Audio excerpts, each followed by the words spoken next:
Welcome to... We have a lot of board games, so you get to listen to me talk about them! Raiders of Scythia! This unique worker placement game from designer Shem Phillips lives in a strange space, because it's actually a reimplementation of this game, Raiders of the North Sea, which was part of this trilogy of games, one of 3 trilogies of Garphill Games, who I will be calling Garphill and not Garphill, because that sounds too much like Garfield, and Dr. Richard Garfield is not involved here at all. But since being re-implemented, this game is now part of this series, the Ancient Anthology, which also includes this game you remember from the earlier video, and some games you'll be seeing later on this channel, because they aren't out yet, but they will be gracing our shelves once they are.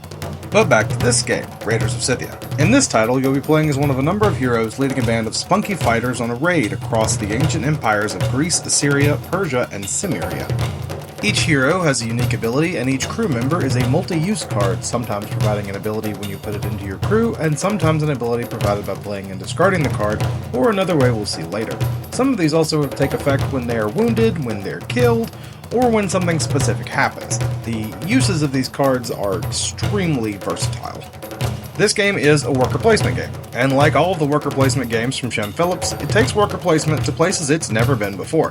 Here, rather than getting multiple workers, each player only ever has one, which they'll place on a legal space, taking the action, and then they'll pick up another worker and take the action it was on as well, meaning that timing is extremely important for this game. Sometimes your plans will be altered completely by where your opponent leaves a worker, providing you a perfect opportunity to gain a massive benefit to set you up for a future turn. These basic actions around the village provide you with resources, like provisions, which you'll need to feed your crew on a raid, silver, which can be spent to acquire new crew members, and kumis, which is fermented mare's milk, a traditional drink in the steppe, which drives your crew into a battle frenzy, boosting their strength during raids. No, I'm not kidding.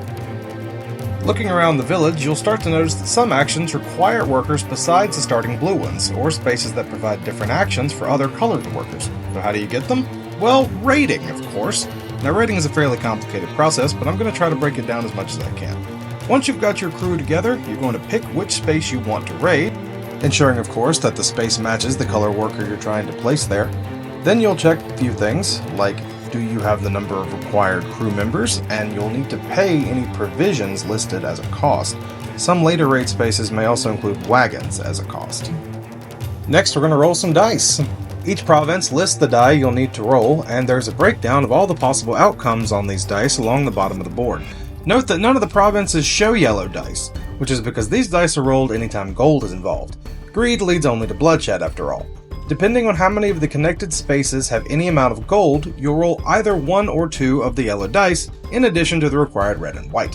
These dice show wounds and or numbers, which are added to the strength on all of your crew members, and any amount of kumis you want to throw in, which will tell you the result of your raid. You'll always take the loot from one of the spaces of the settlement, either one you choose, and the worker above it, since you have to have a worker at the end of each turn, but the additional rewards correspond to your total strength. And all of the settlements have multiple outcomes, which you'll need to pass a threshold to take.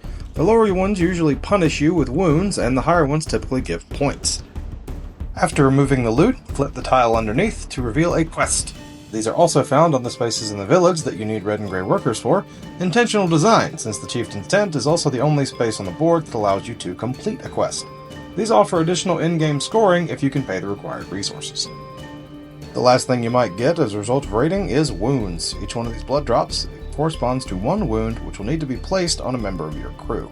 All wounds are placed simultaneously, spread as you choose. Each wound reduces the crew member's strength by 1, and if a final wound is placed when they're at 0, they will die. This is another thing you can strategically use, since some crew members provide benefits for dying or for being wounded. Once a worker is placed on a raid space, there's no way to get them back, so once both raid spaces at a province are occupied, that space is done for the game. The last major thing to cover is animals. Acquired from the stables in the village, the animal cards are all split horizontally, and feature an eagle and a horse. Threatening companions or steeds for your warbands to utilize. The eagles are tucked above a particular crew space, and the horse is tucked below, to show only the relevant animal, and are locked to the space once placed. Any crew member occupying the space gains the benefits, usually additional strength, but animals without a crew member provide nothing except in-game points. But fear not, if your rider falls in battle, you can always just play another crew member to that space to take the reins and or falconing glove. Raiding and working will continue back and forth until either only 2 possible raid spaces or 2 quests remain on the board, whichever comes first. giving each player one final turn after this endgame stage is triggered, and then points are tallied. In addition to the points earned from raiding and possibly crew members during the game, you'll get in-game points from all of your completed quests, animals, and possibly crew members. Excess loot you've got will also give points based on this chart on your player board. If you get more than 50 points, you'll need to take your score marker, set it on its side, or at least stand it upright, and then continue gaining points along the row.